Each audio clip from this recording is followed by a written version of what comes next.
Welcome to My Pet Project. This is Lauren Brinkman.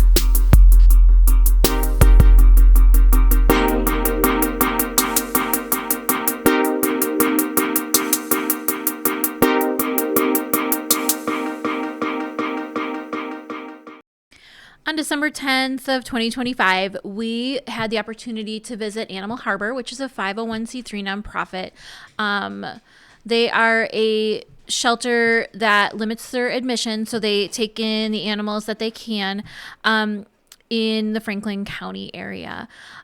They are run by a wonderful woman named Emily, and Emily and Jessica took us through the shelter and showed us their beautiful facility, which they over the years said it has changed. And now when you walk through, it's gorgeous. It's really purpose built, and they have it was really cool seeing their outdoor area that is a play yard, and they try to get just about every dog who's there for any length of time knowing how to do an agility course. So it's really cool, and it really helps with their adoptability when they get out.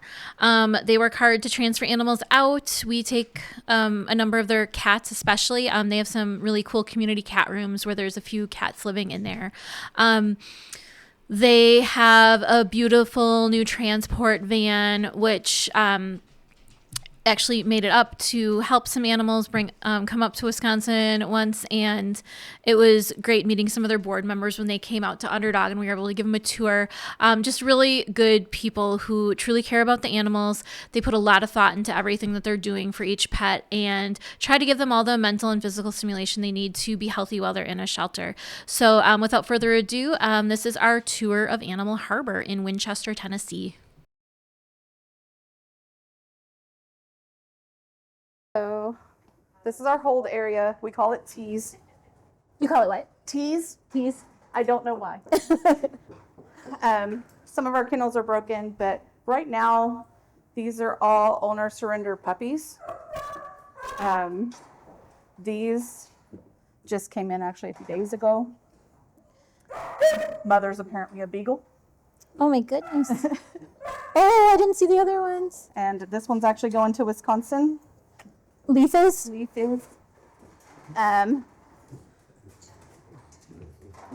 these are more owner surrenders. We've had a lot of puppy surrenders, more than we have ever had in a very long time.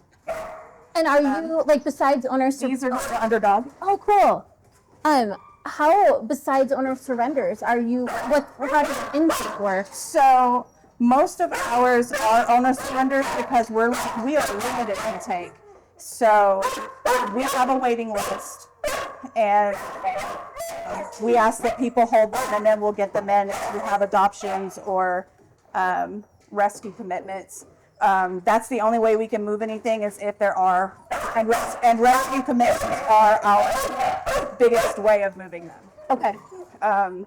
We just do not have the adoption numbers down here that other places do. It's important to know too, every time they take them in, they don't go to the shelter. So Like, we're a version. we're a bridge between here and county animal control. So we try to get them here first so they don't have to go. Got it. It doesn't always work out that way, but we do try. Sometimes people are patient and will wait because they want them to come here, but unfortunately when it's they have to go now scenario, Situation. where the sickness is a lot worse. We're moving tomorrow kind of situation. We get a lot of that. Then this one was also, he was actually a stray, and he was brought in. Someone was kind enough to foster him until he could come in the shelter. So he was just neutered. And we try to, before we're actually very lucky because before they leave, unless otherwise requested by rescues, they're always fully vetted. Neuter, microchip, rabies, all the things. Wow. We do have 2 vet techs on staff, so we're very lucky. These puppies actually came from Franklin County. So Sam actually assisted us with getting them here. So you were like, the break should get Yes. that early. Like, okay. Yeah. I went there after Thanksgiving. We do Thanksgiving meals here and the other shelters that we go into. And there was lots of puppies outside. It was really cold. I reached out. They were willing to intake some. They actually let me pick who they took. So, of course, like I said, the black ones they'll literally grow up there and eventually not be adoptable because growing up in a shelter, personality can transgress. Absolutely. We are extremely, extremely lucky that we have a very good volunteer staff that will come and walk and socialize them so that they're not just staying in kennels all day. We're very, very lucky. Those are 2 separate litters, by the way. Really? They They look were just all together. They were all together. This is the one I fell in love with. It looks like a little skunk. His name's Skunk. Yes, They named him Skunk. I was like, that one should be called. So these have not been pitched to. We just got them, so they haven't been pitched to anyone else. So I know. So when they come in, you have them come in here, so you make sure there's no healthy. parvo how long are they in Exactly. here for? 2 weeks. 2 weeks? minimum. 2 weeks. They'll stay in ISO for 2 weeks. Immediately when they come in, they're tested for things like coccidia, parasites, giardia. 14 days is usually a good incubation period to hold them and make sure that they are not contagious in any way. Once they have completed that and they're retested, if they're clear, they'll go in the hold area, and that's when we'll start the actual vetting process of getting them spayed and neutered. Sweet babies. How many employees do you have here that are paid? All of them. So all of our employees are paid. We do have volunteers, so we have our executive director, we have an admin assistant. I'm the adoption, transport, and rescue coordinator. We have 2 vet techs. One of the vet techs, who is a senior employee here, she also does our intake. So she's the one who sets up the appointments, because again, we're The controlled intake? thank you. Okay. We have limited intake. So she's the one who makes those appointments and gets that ready. We have our second vet tech, who is also, she does kennel teching, and she's our foster coordinator. Nice. We also have our kennel manager, who is over our kennel techs, but she is also a dog trainer, and she is over our volunteers. So our volunteer programs. And then we have currently 3 kennel techs. I think we might be getting another one, but I know we have one in training right now. We have one that just left because she is having a baby, and we're going to miss her. She's amazing. But then we have 3 volunteers that are here 2-3 times a week and answer phones, do our volunteer programs. So like spay and neuter for low-income spay and neuter, our pet pantry for low-income families so that they have a place to get food. And we also do our TNR program for the stray cats in the area. So they're invaluable. That's amazing. It's definitely trial and error. So this is more adoption floor, and everything means something.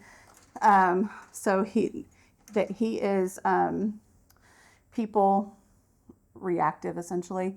No blankets, and basically he's reactive to this in a kennel. Outside of a kennel, he's perfectly fine. So just like the barrier. Yes, it's a barrier issue, and he apparently rips blankets.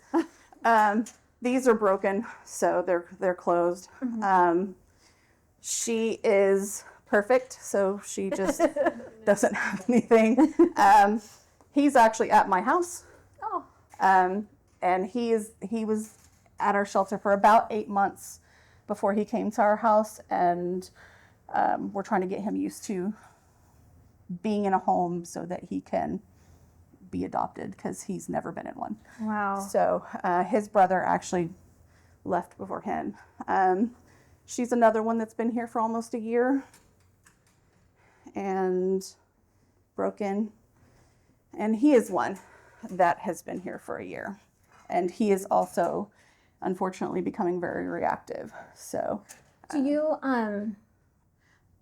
have dogs that like you make the decision that their quality of life is at a certain point that euthanasia seems like the more humane option? we have, it is rare, very rare. We try to find other options first. So I've brought a lot into my home, and now they're all but one so far, which is Sabri, has been adopted. We have had some that unfortunately cross a line and become dangerous. And they unfortunately, they're not meant for a kennel. Absolutely.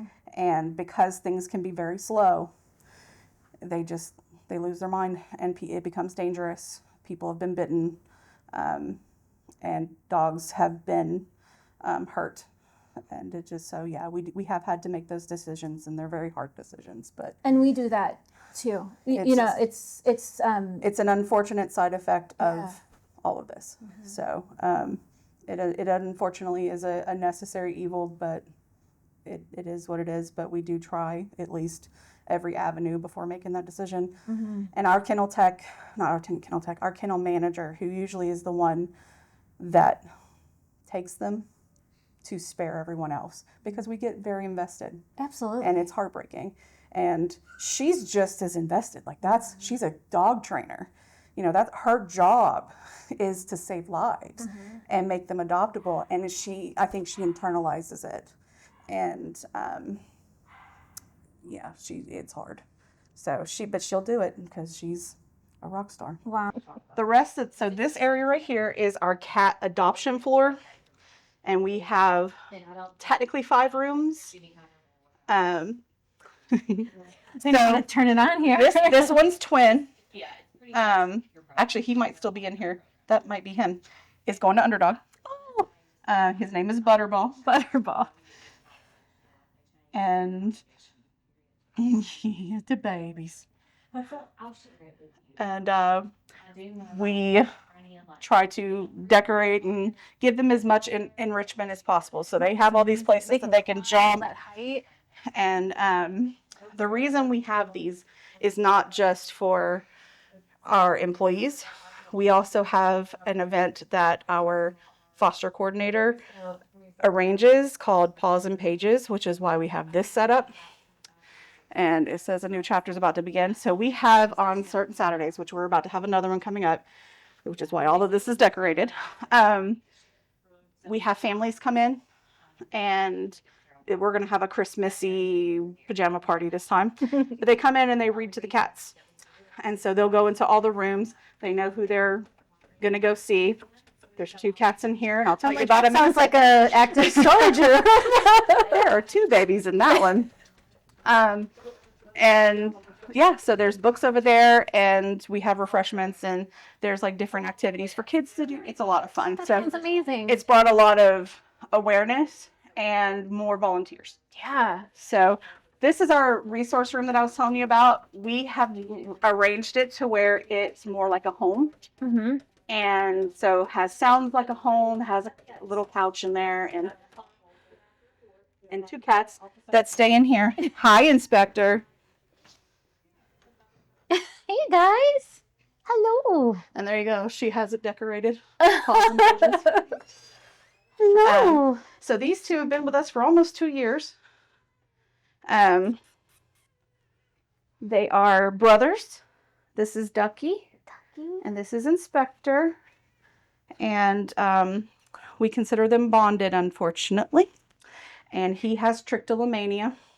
What is that? So he gets very nervous and anxious, and he bites all his fur off. Oh, buddy. We thought it was allergies. We have run all kinds of tests. And this one is FIV positive. Okay. And so it's just been hard. Their adoptions have been, adoption fees have actually been sponsored. And we still haven't had any interest. People just are afraid to get a cat like him. They're not even worried about him, but they are afraid of him. And FAB is so a nothing burger. Like, I mean, it's like, as long as they're not like being exposed to a bunch of weird stuff, like, Exactly. you were And gonna live a they've nice lived long together life. their whole lives and never had a problem. This is our SpongeBob SquarePants. We've got Mermaid Man, Barnacle Boy, Patrick Star, and Squidward. And people, your fosters actually will probably recognize them because they're posted for rescue. Hopefully someone will claim them. Yeah. You guys actually took 2 of them. Sweet babies. Good babies. But that's our adoption room 2. Nice. Cat enrichment program schedule, complete with iPad and book. This is actually really cool. So something about this, we have a program called the Bonner program, and it is college students that come and volunteer. And a college student actually made this. Oh. And she also had a cat cafe event at her college, and they brought some cats and did so. We have some of the college students come and they'll volunteer and they'll clean or socialize. They'll do social media posts, like all kinds. It's really cool. Hi, Trace. The country, well, some country music and some. Yep, we got and we did have Edith Frank as well, but she got adopted. So that was those wheels back there, the large hamster wheels. Those are actually donated to by a former. She was our board president. Oh. And these rooms all got themed and redone when we got our grant to remodel, and so everything, like, this is our nautical room. And hi. Miss Amelia has been with us for a year, and Underdog is taking her this month. So she has been with us for a very long time, and she's finally getting her chance. And that is actually her brother. Oh. Hopefully he will get his chance soon. Won't notice if you just put one extra. Right? It was actually really, so we had an adoption here of, her name was Junie B. Jones, and the adopter came in and sat the crate down to get Junie B, and Amelia jumped in. And I was like, 2 is not that different than 1. Like maybe less work, depending. Exactly. And that's Jovi. Hi, Waffles. Hi, Waffles. Jen's also been trying to get Waffles. Yes. Waffles has been here a very long time too. And then, buddy, my guy, what is happening? And this was a part of the original building. So this is our catio, and they can actually go through the doggy door and that is amazing. Get in and out when they want to. We do lock it at night so that no one can take them, but yeah, people go out and sit out there with them, and they go out and interact with everybody whenever people come up. How cool. We love our catio area. That is really a neat idea. I love that. Do they use the wheel? Oh, yes. Especially Amelia. I have a video of Amelia on it with a 4-year-old. They were doing it at the same time. Yeah. So this is our cat hold area. And these are Underdog kitties. This is an Underdog kitty. And actually her siblings, Lucinda Berry and Sherlock Holmes, they were Underdog kitties as well. Oh, wow. Yeah. Yes. And now you get to go. And that's the one you met at the vet. Oh, yeah. This is her daughters. Really? Yes. These are her daughters. This is an Underdog kitten. Alfred. Alfred Hitchcock is going to Underdog. And actually, these 3 are going to Jen. Oh. Yeah. Hi. Are they all bobtails? They're all bobtails. It's always a nice selling point, it feels like. Can you imagine what time they came? No idea. Bobtail. Sweet babies. And they actually had a lot of missing fur. We were afraid of ringworm, but it was actually just, they were just infested with fleas. Oh my gosh. He is the one that I will be taking back to the vet as soon as. Oh, I heard. Yes. So that's Monster. He's a sweet boy. Yes, he's a good boy. And yeah, so he was the one that was adopted and returned.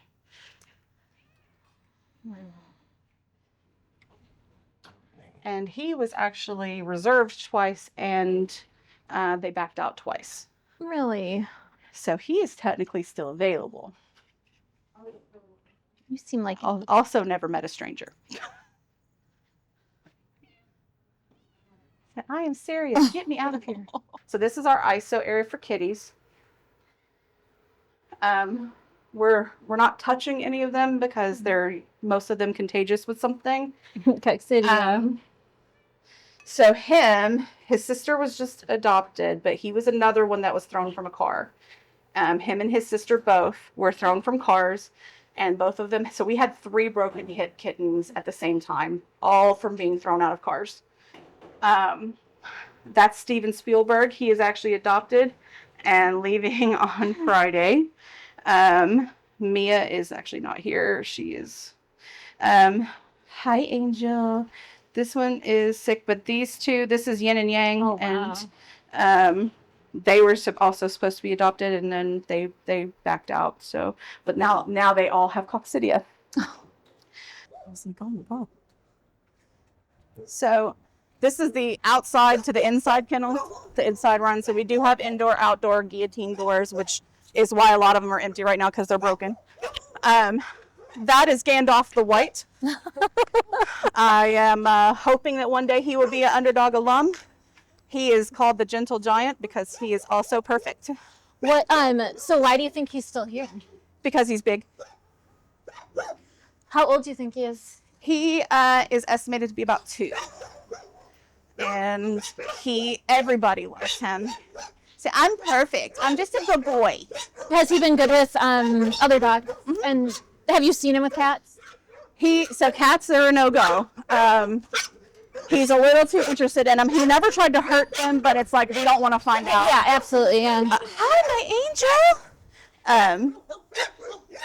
But he's a Pyrenees mix, believe it or not. We believe he's like a Pyrenees lab. Duke's child. I knew you were gonna say that. He looks like our real dog who passed away like before this one that we have. Are you sweet boy? I'm like wanting to put in my third. I don't know.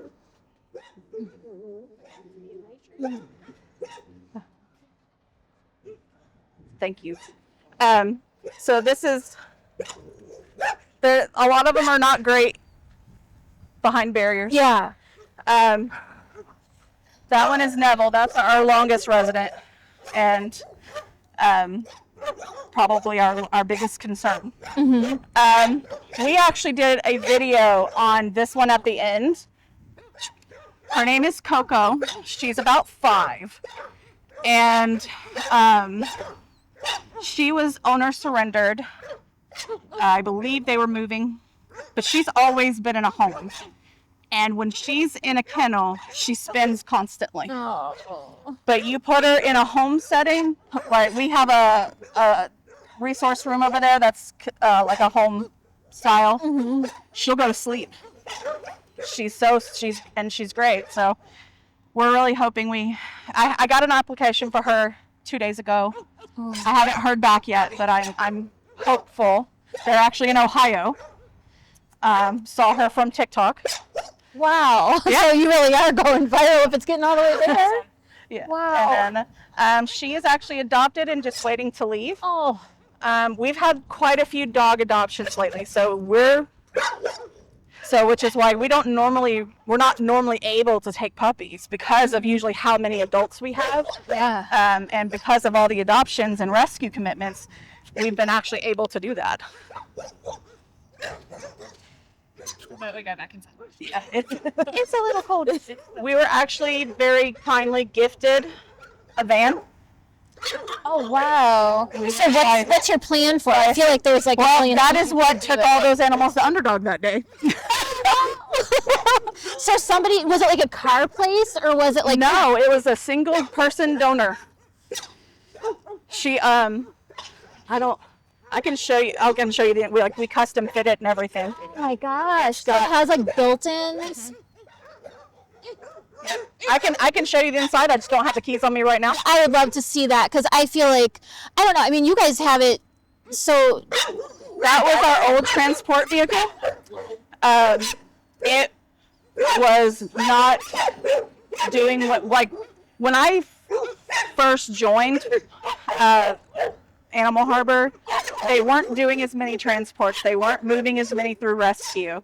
And they would have a few adoptions that they would move through a company called Rescue Riders up north. So that was mainly just used to take some animals to the vet occasionally. Mm-hmm. And when I came in and we started moving more, I was like, we need a transport vehicle yesterday. Mm-hmm. And so it's been about 4 years, and I put together essentially a PowerPoint presentation of why and what we would like it to be, what we would like it to look like, and how much it would cost. And we had a donor step forward, and she paid for the vehicle. We went and got it. And then we said, well, we also need to outfit it. She wanted to do that too. Oh my gosh.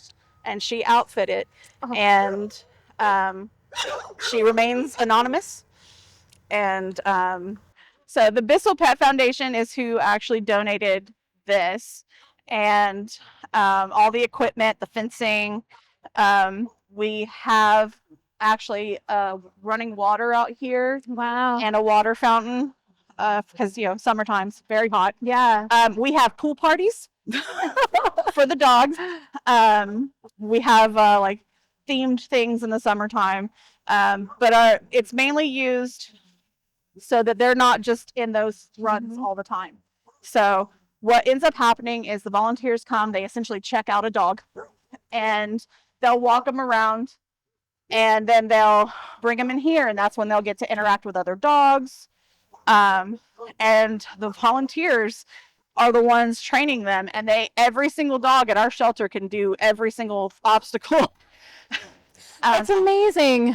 I'd say the least favorite is the seesaw, but they can all do them. The tunnel, the little jumps, that jump, and then the A-frame. And like I said, that is normally an awning. And for those of us who don't like the sun all that much. And, we can go sit, and then there are some toys and stuff. Trash cans, poop bags. The ground is sanitized. We do get it clean so that... Really? Yes. Because of Coccidia and Giardia, we are extra specially paranoid. And so all of our runs, all of our grassy areas are sanitized in some capacity. This is amazing. Yes, this place is. Hi, I'm Emily Holland. I'm the executive director at Animal Harbor.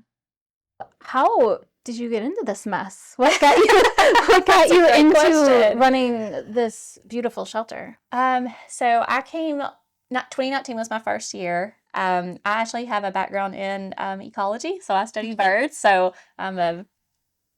but I always loved rescue animals. So my family, I grew up here, even more rural than this. I grew up in the sticks of Franklin County, and my dad, we never had purchased a dog. We always just had a dog come to us, or if I was the baby of the family. So if Emily wanted a dog, my dad would always search the classifieds or find one that needed a home. So that was just part of who I was growing up. And I was a farmer's daughter. But I think in the culture of what we see here, a lot of farmers get a bad rep. Like, oh, the mindset is their property or they're not valued. But I came from a family that was so different, and it makes me emotional thinking about it, because I was the minority, and I didn't realize that I was until I got into this work environment. But fast forward, I got Lyme disease, and I could no longer do my field work. But I always knew that my second passion was animal welfare, companion animals, dogs and cats, and rescue. And before we had this shelter, we had a very horrible old hog barn that the organization operated out of. And it was really bad conditions. And that's where I adopted my first dog when I moved to Franklin County after college. And just seeing that and seeing, wow, this is what we have in our county. And, you saw animal control. So those two options were just not enough, not good. And just going through that process, I just realized that I can no longer do what I love most, which was research, but there's something I can do in my community to really make a difference, and it's to grow this thing. And in 2012, there was a capital campaign to begin this building, and I was somewhat aware of that. But then the really driving force behind that, the fund development person, we grew to be friends, and we really connected, and kind of getting the history of everything. There was an opportunity, and kind of like me just being an outsider looking in, because I had a lot going on in my life outside of animal welfare at the time. I saw a lot of staff turnover.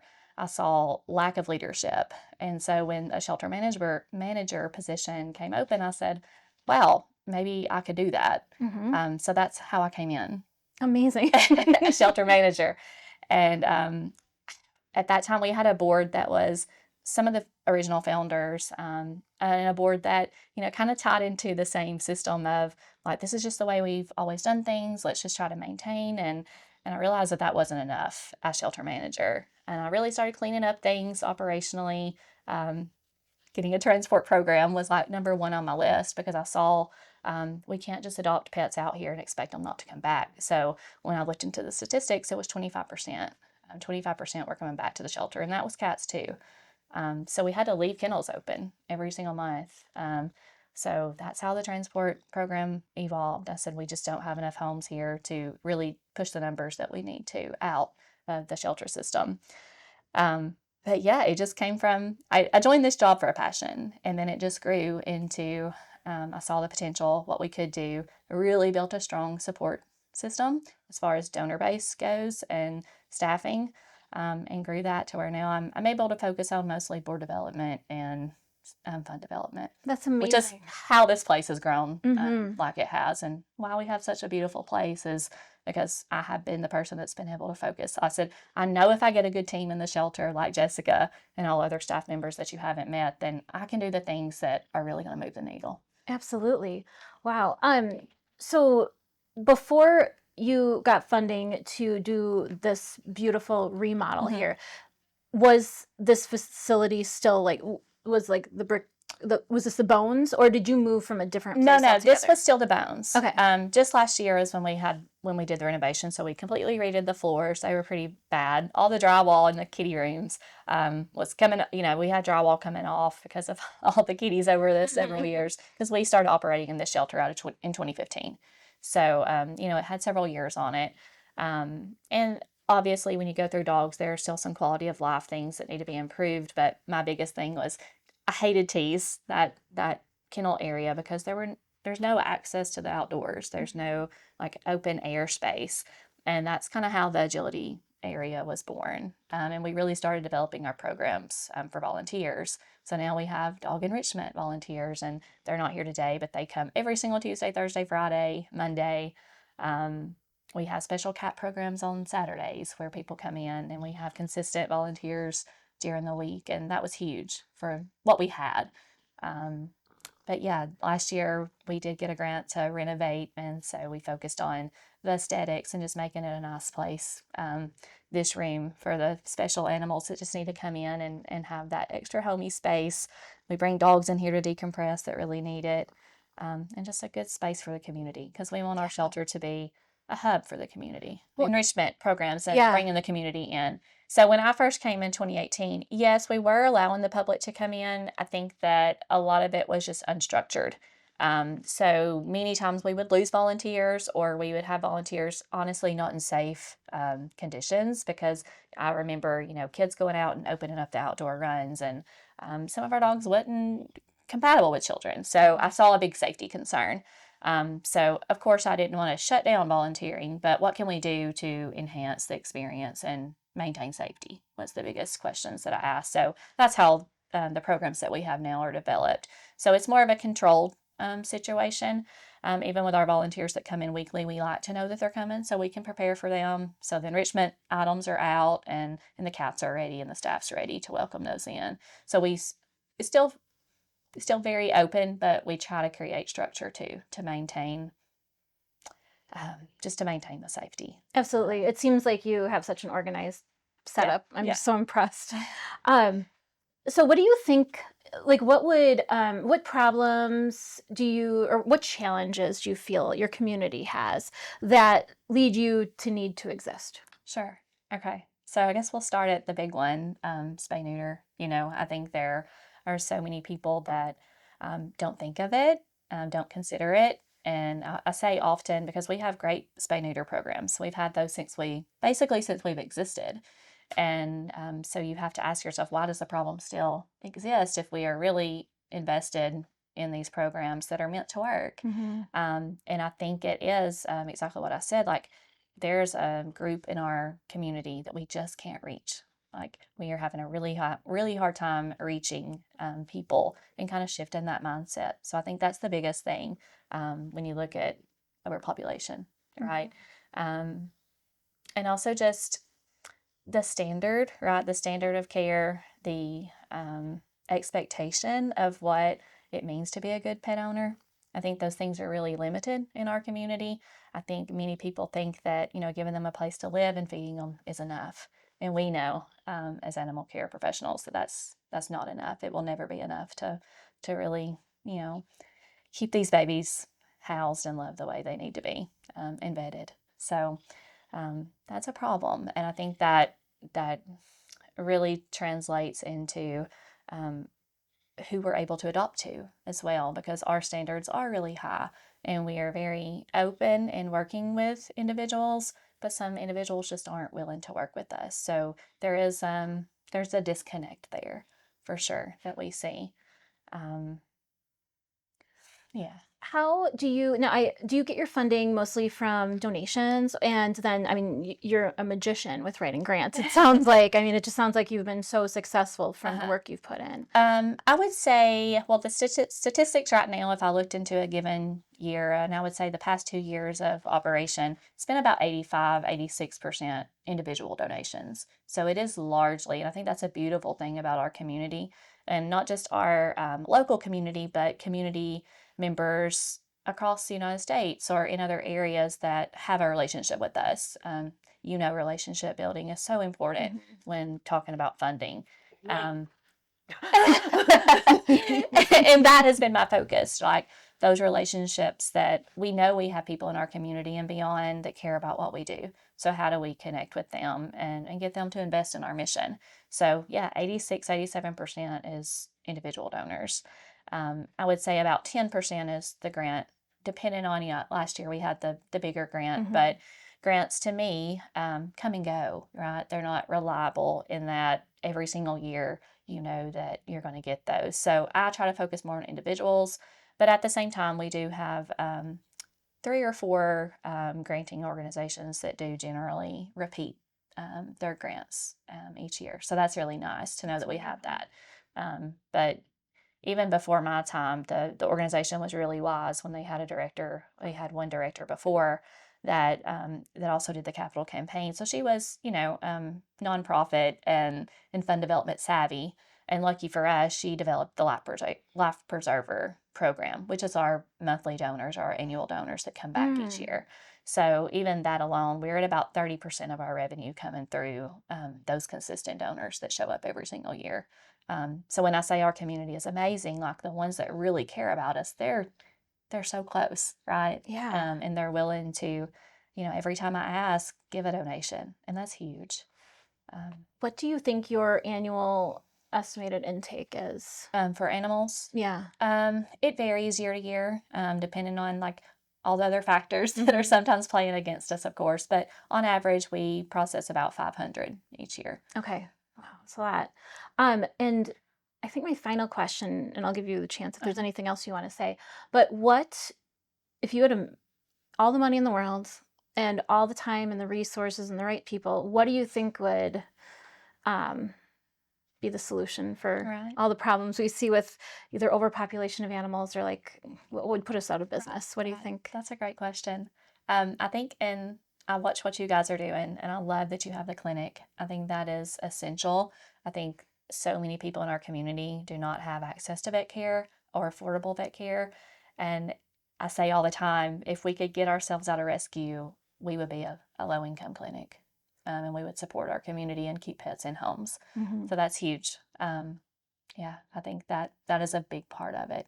And of course, we would probably still be rescuing no matter what. Yeah. But I think that would really move the needle on the impact of animal welfare in our community. Is providing those services that a lot of people don't have access to. Yeah. Is there anything else you want to talk about or say? Oh, this has been great. Yeah, Thank you for coming. It was so impromptu. So we're just so grateful to blessing. talk to you and see what you're doing. I'm just so impressed with you. Thank you.